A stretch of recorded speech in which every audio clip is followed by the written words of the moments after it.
Wanawake wengi wanakosa ndoa kwa sababu wana kiburi, ukweli uliofichwa.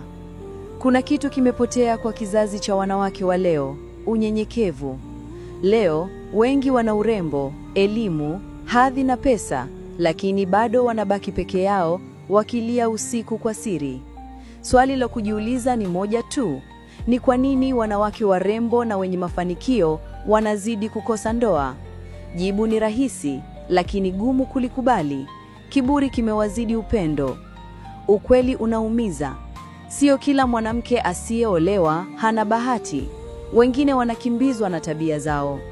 Wanawake wa leo wengi wanaamini hakuna mwanaume anayewafaa. Hawasikii tena ushauri na wamegeuza uhusiano kuwa uwanja wa mashindano badala ya maelewano. Mwanaume wa kweli hataki mapambano nyumbani kwake. Anataka amani, heshima na upendo. Sababu za msingi kwa nini kiburi kinaharibu ndoa. 1.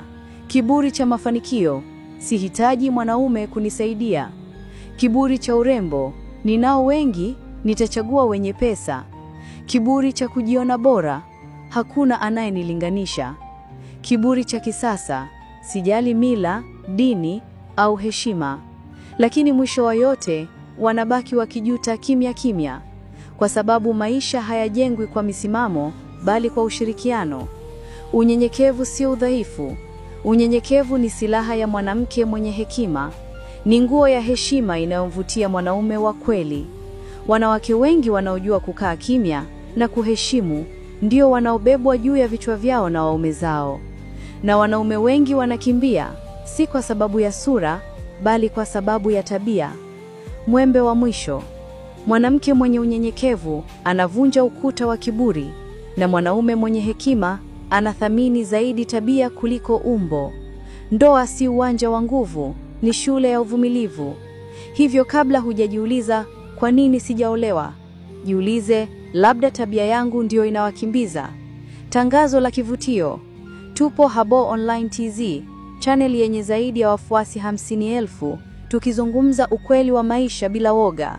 Tunapokea matangazo ya biashara, huduma au bidhaa zako.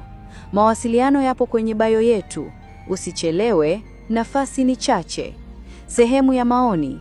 Unadhani ni kweli wanawake wengi wanakosa ndoa kwa sababu ya kiburi, au wanaume ndio wamekosa uvumilivu? Tuandikie maoni yako hapa chini.